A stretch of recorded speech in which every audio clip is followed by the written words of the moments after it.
Welcome to the Podcast Discovery Show, the podcast that's about other podcasts, where every single week we dive deep into a podcast we recommended last week, and we have a book club style discussion. And then at the end of the episode, we're going to give you a new recommendation to listen to, and we'll talk about that one next week. I'm Kirk. And I am Zach. Zach, what are we listening to? Well, what did we listen to this week? This week, we are talking about the New York Times podcast called Rabbit Hole. And I think this might have been on my Spotify Discover podcast list, because now they have that, and it's pretty awesome a lot of times. But then I saw the premise. Rabbit Hole is about kind of the negative side of what the internet can do to us, and about one guy's story being radicalized by the internet. So when you say radicalized, what do you mean? I don't know how far he gets because I haven't listened to the end of his story. I did listen to the end of it. But he's clearly not there now. Mm-hmm. But at one point, he was listening to what would be considered hard right groups. Mm-hmm. And he was aligned in a lot of ways with people who have done violent acts in the name of white supremacy or just general kind of along that really hard alt-right side of things.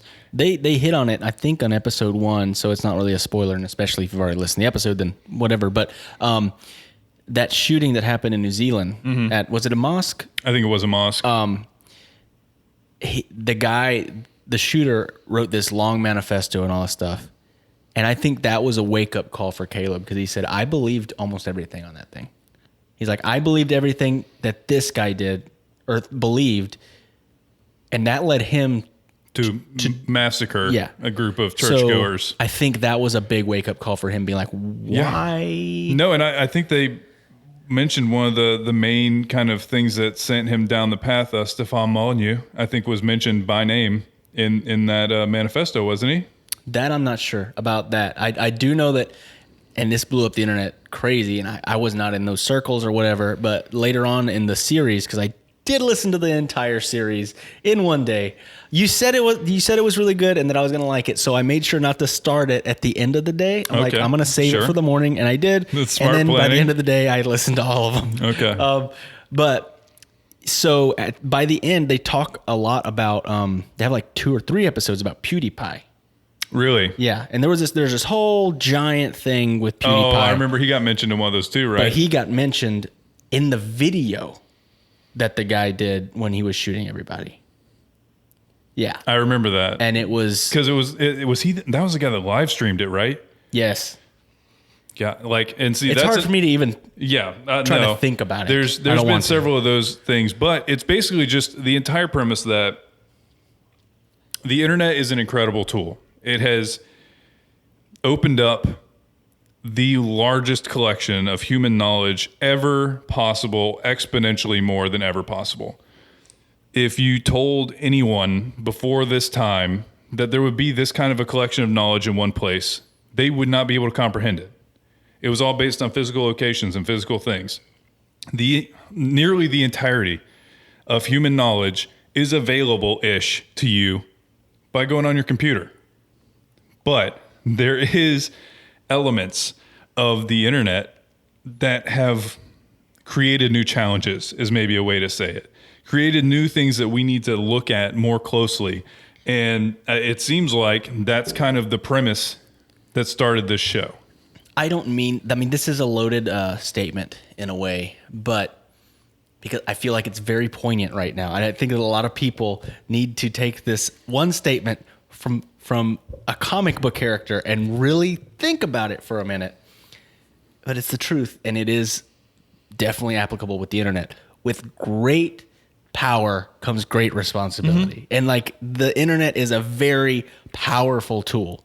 So it takes a responsible and discerning eye to not just let it just steamroll you, which is what it did to this guy. No, and that is not at all meant to be like, oh, this is easy to distinguish. It is dizzying. Oh, yes. And I'm sure everyone can relate to this.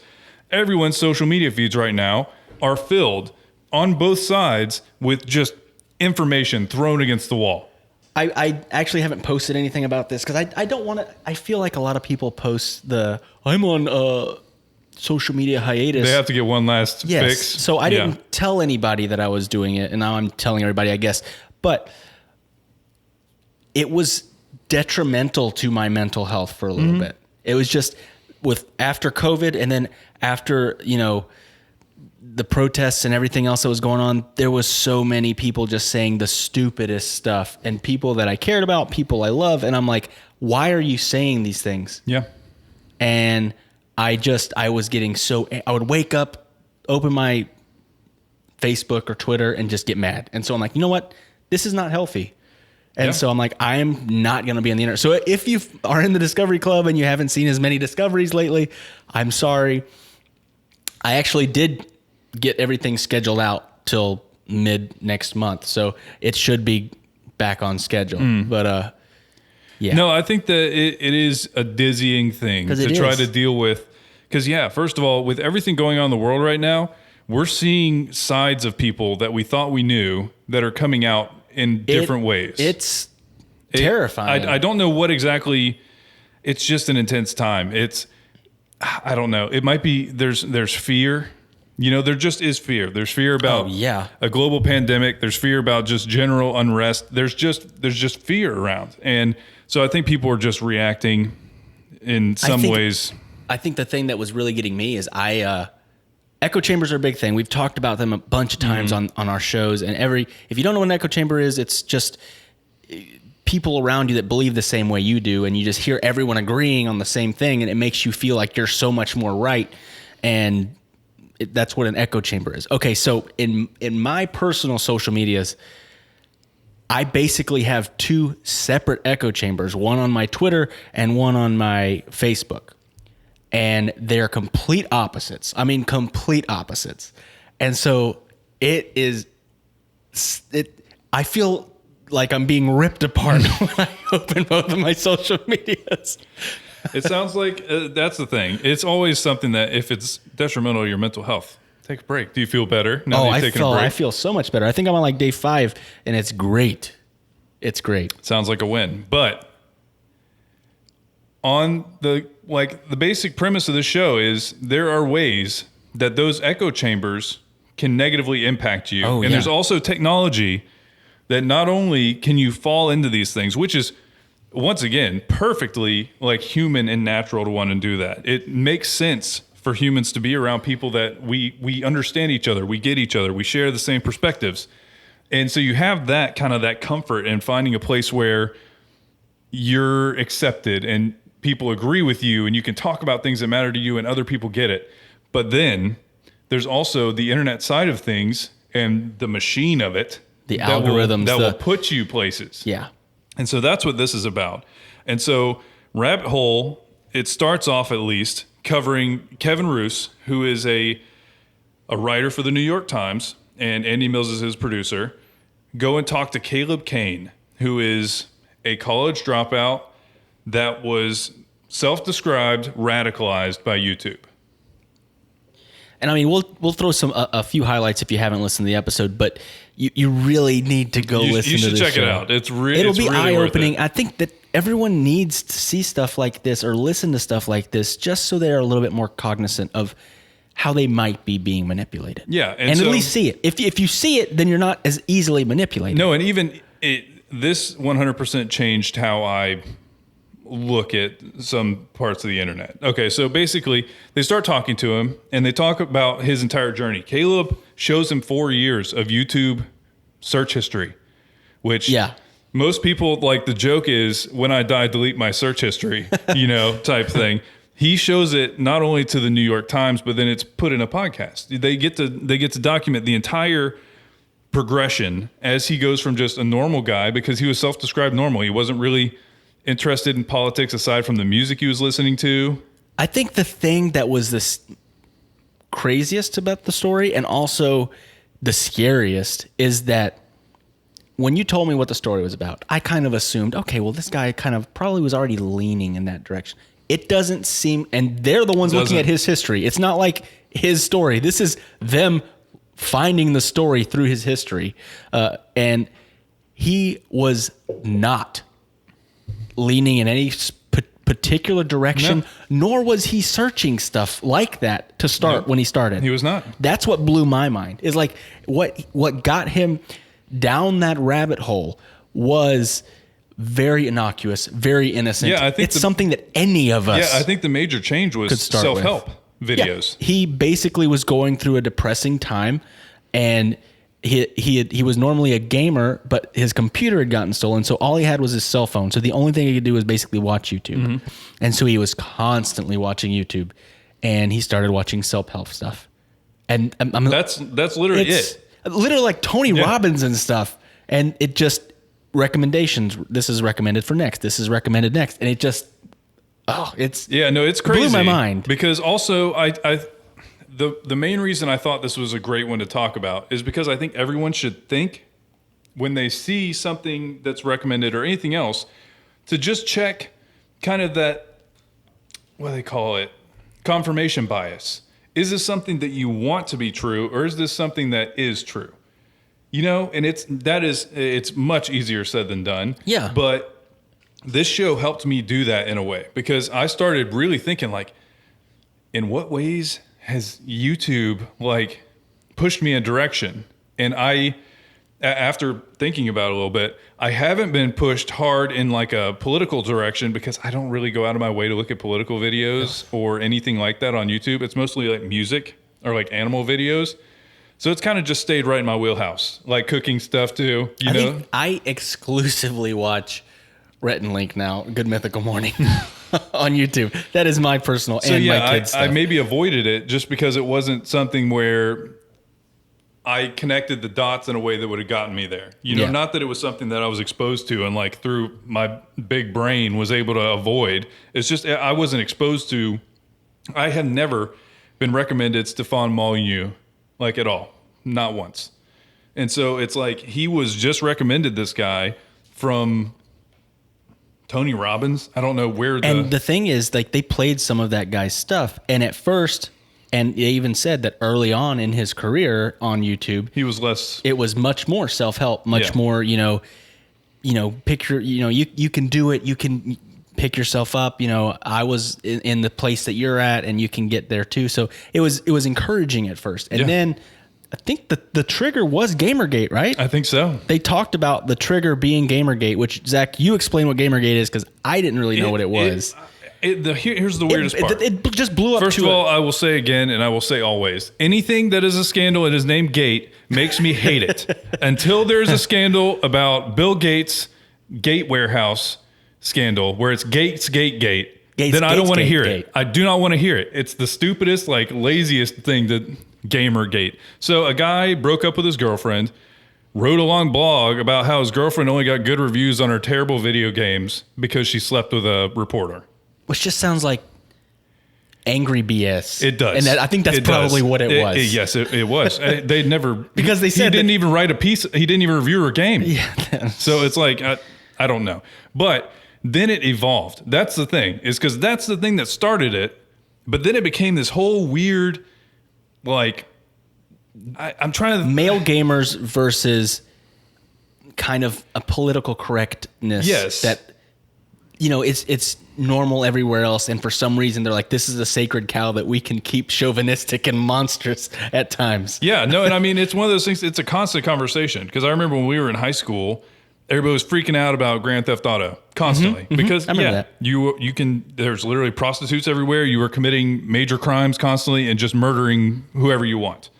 And the premise there was not so much like misogyny, but violence, glorifying violence and normalizing it. And we've talked before, there doesn't seem to be a real correlation there, but I think it's fine to explore these things, to question whether these things are going to be... No, these are discussions that should be had. Yeah, no, and that's the thing to discuss. But they didn't even want to talk about it. And then they also got, like, the Gamergate side of things was super weird, because I feel like the vast majority of people, like in many things, the silent majority was watching this happen. And then you had people who thought that games need to be better and how they treat people, essentially. Then you had gamers, video game developers. Usually it wasn't even the developer side. That's what I'm saying. It's like personalities. It's like internet personalities that had to have an opinion on everything on both sides. It wasn't like one side or the other just had personalities. Both just had personalities yelling about this stuff. And so it evolved into this whole weird thing about like misogyny and social justice warriors. Feminism and like, it was... It did turn It got to a out weird of control. The only thing I remember about this is like characters in games being called out. Like I remember Overwatch having characters overhauled because they were didn't have enough clothes on or something like that. And I remember people getting so mad about that. Like, don't change my characters. Yeah, no, see, and that's the other kind of the side of it is like it's a video game. The developers will do whatever and it'll be fine. It's still gonna be a video game. But it was a whole weird thing. But apparently after this, Stefan Molyneux got different. I don't know. Yeah, he became more. He definitely. They extreme. said he got more pointed. Mm-hmm. And they played some of that too. And he's like, oh wow, yeah, that changed from you can do this and get back up, and then to yelling about the system. They want to change us. They want to make them feel good, and to make them feel good, they're gonna make us feel like crap. Yeah, it was about the system is wait. like. Yeah, the system is oppressing me and stuff like that. So it changed a lot. But he basically went through, it was Stefan Molyneux, and then it just keeps progressing. But one of the interesting things in this first episode, when they're kind of going through all this, they talked to, Guillaume? I think his name is Guillaume. Oh, they talked to a French developer who was, Guillaume. I won't try and pronounce his last name because my French is terrible. I'm sorry. But they talked to him, and he worked at Google. Guillaume Baguette. Nope. So they talked to him, and he worked at Google, and he literally was part of making the YouTube algorithm better. And the origin of it was, if you like a cat video, guess what you're getting after this cat video? Another cat video. Meow. And they did have a pretty awesome segment of just meowing. I did hear the Meow Mix commercial as well. I'm sure that you did. I didn't in particular hear it because there's just so many meows. Yeah, there was a lot of meowing. But so then he goes through and he changes it from. Well, because at first they were focused on clicks. Yeah, which is early internet stuff. Yeah, and for them that know, then that created a lot of people wanting to just make clickbait because they just wanted that one click. They didn't care if you watched the video. Yeah, not at all. They just wanted you to click on it because that's how they could monetize all that other stuff. But YouTube completely changed everything. This guy was instrumental in that to time viewed. So like view time, which kind of changed the whole system. Yeah. And so then I think it's evolved another stage past just view time to kind of somebody like this. And then they also like this. So we'll try some of these. They tried to connect another layer beyond just popular videos to things that if you like this, someone else who also like this, maybe that you like it too. And so then you start getting pushed in a direction that's not really your choosing as much anymore. Because when it was just, you see a cat video, then you see a cat video, that's your choosing. But as soon as it starts being like recommended based on you like this, maybe you like this, then it starts getting a little weirder. And Guillaume also talked about when he kind of had that reckoning moment of like, what did I do? He was on a train with a guy who was watching conspiracy videos over and over and over again. Yeah. And he started talking to him and he started saying like weird stuff about like they're out to get us and stuff like that. And he had been binging videos for a long time. And Guillaume knew that was partially his work doing that. Yeah. Yeah, that was an interesting discussion. His whole discussion was awesome. I really liked that angle to the conversation. And at one point, he wanted to find a way to change it. And that's how he ended up getting fired because he was like, that became his passion project to find a way to change it. And they wanted him to work on other stuff because like, no, we got it. Plenty of people are watching videos, which is what their goal was. And he's like, yeah, but something doesn't feel right. Yeah, he says something about like wasting human potential because everybody's just watching cat videos, And so that's, yeah, you're right, probably. That now learn people French. Can do more. So it's really interesting to kind of watch how they do this. And Caleb does end up taking them down this entire kind of path. They go through his search history and they check check it versus like times in his life and see kind of what's going on with him here. And they watch the kind of the progression towards the more extreme YouTube people. And then all throughout, they're kind of exploring the technology that is, this isn't meant to be like a loaded connotation, but the technology facilitating how this can happen, So it's not that I don't think that YouTube is like, oh, we're going to radicalize some people. I think that they're trying to get as many minutes on their platform as possible because that's ad money. It's much more simple than we're going to radicalize people. We're going to make them watch YouTube.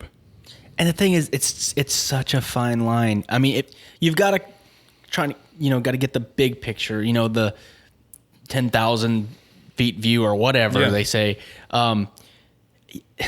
As a company, they want to, and the same thing with Reddit. I listened to a whole podcast the other day about Reddit, about how like some of the worst groups ever are on Reddit, and same thing with YouTube. Is like they try to let people have freedom of expression. Mm-hmm. Where is the line of censorship? It's like specifically here in the United States, where is that line? It's very usually difficult. Violence. It is a very difficult thing because but with that, then there is a lot between regular stuff to violence. No, there is. You can get really close to yeah. that. And I don't know, there's a lot of things that should not be there for decency's sake, but for freedom of expression's sake, it's there. No, and I completely on agree. Reddit, And on YouTube, everything. On everything. Because, and I get the conundrum, I get it. Because there is no winning for these companies no matter what they do. Because first of all, okay, on Reddit, we don't have to get into specific subreddits, but there are several that have been constantly called on to be banned, and Reddit won't do it. And so then the question is, okay, if you do ban them, what happens? You win some people, but you have just suppressed freedom of speech for another. And so is that something that's necessarily allowed for a private platform? It doesn't have to be, but if you're saying that's what your platform is about, it's tough for you to walk that back. It's difficult, man. So I mean, I kind of got to play a little bit of devil's advocate on like, and a lot of their point was, even at the beginning, was to entertain, to give people a creative outlet. We're on YouTube, you know, but I will say, and I do want to say this, all of the YouTubers they played were the worst. Yeah, no, it's I hate that these people can get so many views about a lot of this, and that was a lot of it hate speech. Yeah, it was just it just was hate speech. it's a slippery slope having freedom of speech. Oh, because especially with the reach people can have, literally, because we're on YouTube. It was not hard for us to do. No, we can say whatever we feel like. We might get in trouble for it, I guess, but you can make a YouTube channel easily, get involved easily, and then your exposure is unprecedented. Before this time, there was less than 1% of people that could ever get the kind of exposure that is available to every single person with a phone. They talked about how many hours a day YouTube is watched. It was in the billions. Not surprising. Of hours per day, which is, I think they equate, of course you can do like, well, how many years is that worth? And it was like 150 years or something ridiculous worth of hours per day being watched of video content. I mean, don't get me wrong. I've watched some YouTube in my time. I've never been a giant. I mean, I do watch YouTube, but I've never been someone that's like, that's exclusively the vast majority of what I'm doing on YouTube is music videos. Yeah. So it's more like instead of just music, I'm watching videos of live performances of music. So, but in the end, it's just really interesting to hear them walk through all of this, include some of the technology, and it's just a really well-made podcast. Now, I've got to say, it took a lot of guts for Caleb, this guy, to admit that he was radicalized. Yeah. And two, to let them go into his search history and let them like forensically figure out how he got to where he was. Because I bet you that he didn't really. I bet he learned a lot about how he got there. I would guess so. Honestly, just because maybe just forced introspection alone. Trying to think along with them, like, how did you get here?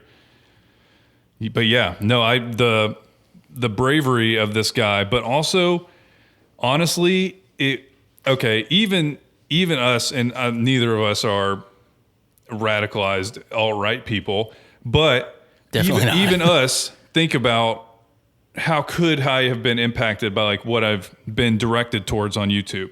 So what if somebody who's kind of on that path hears his story is like, whoa, because that's how he stopped.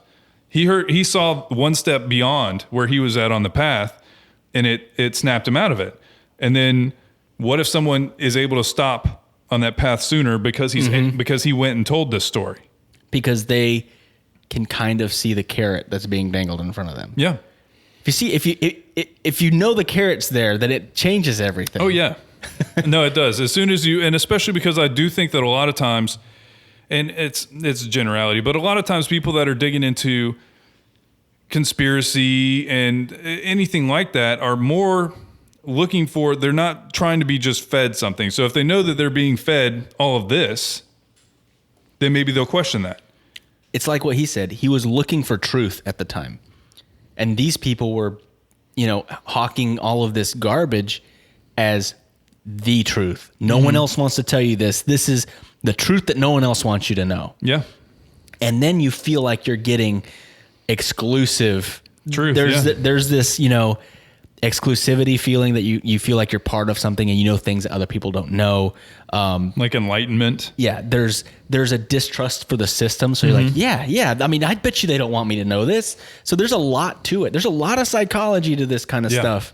And I mean, I think conspiracy theories are fun to talk about.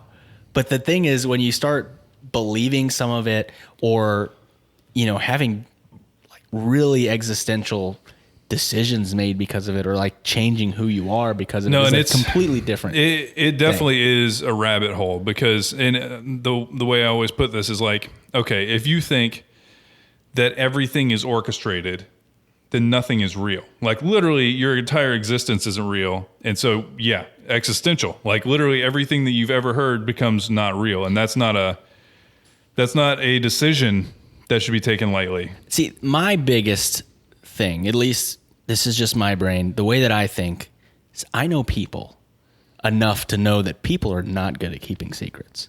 So when you're talking about something that would take a ridiculous amount of people to keep this same secret, that's what I'm like, that sounds awesome, and maybe I get the theory, but there's no way that many people could keep that secret.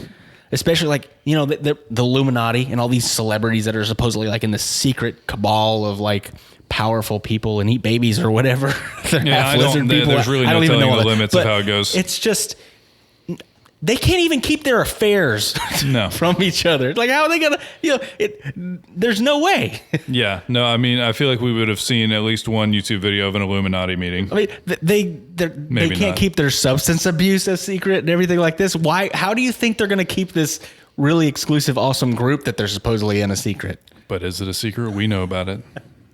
No, but in the end, it's interesting to see somebody kind of break this down. And everybody's gone down internet rabbit holes, and they're not all bad. There's really, I've found a lot of really cool stuff on Reddit and things like that, just because you kind of dig in and you go point to point to point and you end up somewhere different, but cool. I mean, that's how the idea for this podcast was born, was by going down podcast rabbit holes of just, ooh, this sounds like a good podcast. This sounds like a good, and bouncing off of podcasts, be like, man, there's a lot of good podcasts out there. Everyone should know about these things. And I mean, it's not all bad stuff. Yeah, no, and I mean, even with YouTube algorithms and things like that, I bet if you start looking at like home repair stuff, you can go down a completely different type of rabbit hole. YouTube has saved me so much money when it comes to like home repair stuff. Yeah, no, if anything breaks, there's a video. I always search it first, and they're like, okay, this whole piece needs to get replaced. I'm like, okay, I gotta call somebody.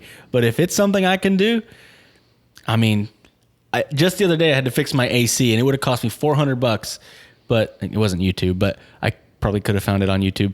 100% could have.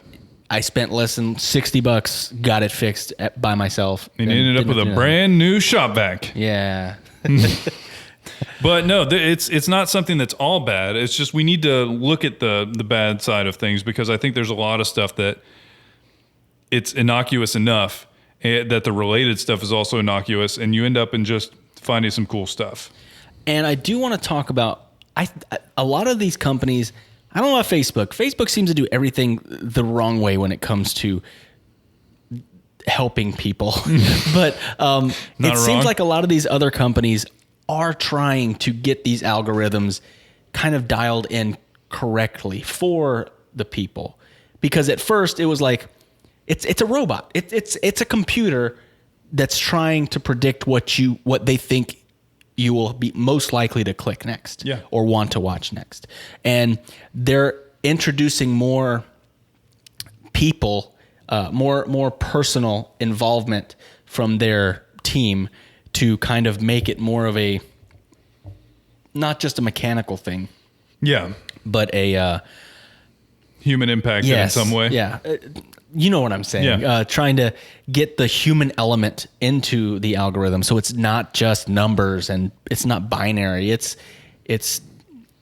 someone that has a human brain helping this computer figure out what other people want. Maybe should. Not even what they want. Maybe what they should be doing.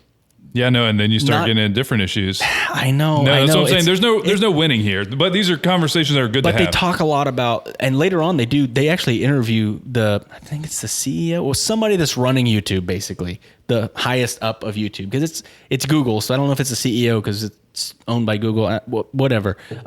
She's the one that's over YouTube, and they interview her in a later episode of this show, and they've had to do a lot because they talked about COVID and stuff like that, because they played videos. They played the audio to videos, and it was like, oh my God, I can't believe this was on there, because it was audio of people being like, yeah, if you drink bleach, you won't get COVID. I'm like, oh my God, some freaking idiot's gonna go do that because you said it. We've seen that on Twitter as well from major personalities. Yeah, but like they had to be like, okay, this isn't okay. Misinformation about a global pandemic is not okay. So they had to people will die. Exactly. So they had to definitely step in and be like, okay, no more. This isn't a joke time, or this isn't a joke subject when it comes to like misinformation on stuff like that. On something that's literally supposed to be around for another year, approximately. Like it's just not a good thing to have random stuff about it. But so there are some positives, it seems like, in the future. The future looks a little bit brighter when it comes to computer algorithms and figuring out things like that. I feel like I've said it before on the show, but I really do believe it. The internet happened faster than we could prepare for it. There was no way of knowing that these issues were going to arise. There was no way to know any of these worlds were going to be like they are, or the impact that it would have on people, and the changes we would have to make, the precautions we would have to take. So we're catching up. Yeah. We are catching up. It's not something that's going to be easy, and it's not going to be quick, but now we're having this conversation that should have been had for always, since the internet was around, probably. On like just what it means that you can go find any random opinion and find millions of people potentially that completely agree with you and just support that, and you get into an echo chamber and you go down the rabbit hole. There we go. Now, before we get done with discussion about rabbit hole, I did want to talk about strong YouTube personalities. Sure. There's something, it's like a typeset of person that is specifically really successful on YouTube. Yeah, I'll describe it to you as I'm making a D&D character. Charisma 20, intelligence 4. There we go. That's all it is. It's really all it takes. Yeah, that's a really good one. But a lot of these people, I mean, there was so many times that I cringed so bad listening to this series, not because they said anything, but because they would play the ridiculous and horrible things a lot of times that these people would say. And it was just like, how do they have a following? And the thing is, I don't know for a fact, but I'm pretty sure that the people they're playing have a probably huge following. Yeah, no, you can get a large following. I mean, heck, we looked up because we wanted to see what the guy's face looked like. The Stefan Molyneux, that video that you put on there had 1,300,000 views. Oh, did it? I didn't see that. It had 1,300,000 views. No, Just he's very popular apparently. And it's just it blows my mind. And what he was talking about was not great. No, it was not. And it's, I don't know. It's just, there's something about somebody that comes over very authoritative, and they make it sound, and they deliver it with such gusto that they make it seem like it's fact. And his would always start with the truth about, and it was it was this secret truth that other people don't want you to know, but he's going to tell you because he's got it. Yeah, he uncovered the secret truth. No, and I think that those people that are very charismatic and can form a group around them. Alex Jones, it's like, how? How? These people have always existed, but they didn't have this reach. They did not have this reach where any random person could stumble onto or be suggested their content and just see it from their house, from their phone, from wherever, you know? So I think these people have always existed, and now they just have unprecedented reach, and we're just seeing strange things happen because of it. Well, Zach, that was an amazing recommendation. I really like that show. And it was actually good enough that I think there's a lot of things I missed, and I want to go listen through it again. It's like the Stormlight Archive. I just want to keep listening to it so I pick up the things that I missed the first time around, because there's so much. Because just so you know, because I don't think you've listened to the whole series yet, they talk about PewDiePie and why he got so successful, because he started with nothing. Successful. He started with nothing. Yeah, he's crazy successful. He had up to 90 million subscribers at one point, and he's still making stuff apparently. And PewDiePie, like, I've never watched him once. I don't even know what he looks like. I know what he looks like, but I don't get it. I don't get it at all. But like, he would say some really stupid, messed up stuff, and then a lot of it was in a joking manner. And if you didn't, it was just so much stuff. Yeah. And then they talked about, the shooting in New Zealand and stuff like that, and the correlation between radicalization, the internet, and YouTube being like PewDiePie being mentioned, because it was like this time when everyone was like guerrilla marketing PewDiePie, like subscribe to PewDiePie or something, follow PewDiePie or whatever they were saying. And he said that. It's like, remember, subscribe to PewDiePie or something right before he went and did that horrible, horrible stuff. And it's just, and they interviewed PewDiePie about it. And it was the first time anybody had interviewed him about it. It was only like a few months or weeks after it happened when they interviewed him. Really? Yeah. But it's an amazing show. It's just such a good show. It is a really great show. And they talk about censorship. They talk about Alex Jones and people that have been pulled down from these platforms because of the stupid stuff that they've said, the things that have incited other people. It's almost like Charles Manson. Mm-hmm. It's like he didn't do these murders, but because of him, they happened. Yeah. It's just like that with Alex Jones and other people that are spewing this hate and these conspiracies and stuff like that. They talk about Pizzagate and the dude that's a little bit different. Yeah. Because that guy thought he was really doing something good. Yeah. I think everyone thinks they're doing something good, but I don't know. It's just there's so much to it. There's, you go down, this show is a rabbit hole. No, it's wild. They definitely have nailed a very interesting topic that they should have a lot of stuff that they can explore in. I've nerded out so much about the show now. I feel a little embarrassed. It's good. No, you shouldn't be. I'm a woo girl about this show. No, this is how we do it. We talk about shows we like. We did. I really liked that show. All right, so that brings us to this week's recommendation. I've got one that I found recently, and it's not an indie show. It's not a little show, but it's one of our favorite producers, Gimlet. Mm-hmm. They make amazing stuff. They really do. I've been listening to so much Reply All lately. No, this is a great cross-section podcast for you. It hits a lot of different things for you. So I think I've listened to like 50 episodes of Reply All now. So we got Gimlet. So we got Reply Gimlet, All. And it's the guys from Reply All and one of my favorite comedians, Jason Mantzoukas, on this episode. It's called the Scaredy Cats Horror Show, and it's episode number 1, The Exorcist.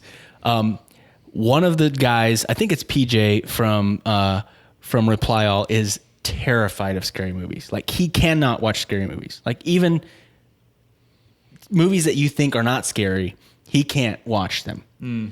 And his partner is like, look, man, we just need to do some immersion therapy and we'll get you through this. So they make him watch.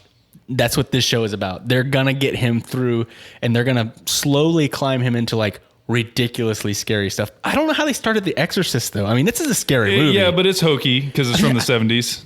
It's still that's scary. That's a scary movie. No, it's scary, but it's got things that date it. There's movies that don't. You know what I mean? There's movies you don't ever get pulled out of. But there's something about the unease in that movie, and we'll talk about it next week a lot. But that's the thing, is they did an amazing job. I made you watch that for another podcast we covered, right? Yeah. Well, the making of The Exorcist, which I listened to that whole series as well. Dang it, Zach. You just taking all of my podcast time. But yeah, it's a great show. It's funny. And yeah, it's a good time. Sounds good. Well, thanks for listening. And remember, there's always more to discover. Thank you for listening to the Podcast Discovery Show. We have a few things we'd like to tell you. First, we would love to hear from you on Twitter at the PDS Official or in our Facebook group, the Podcast Discovery Club. Secondly, leaving a rating or review on iTunes helps tremendously in giving us visibility and also visibility to the podcast that we recommend. You can also check out our Patreon page to get exclusive bloopers, old episode archives, and other exclusive content while supporting the show. Finally, seriously, get in touch. We'd love to hear from you about what you love about podcasts. And thank you for being a part of all of the things that we do. This was a podcast from the Podfix Network. You can check out more shows like it at podfixnetwork.com.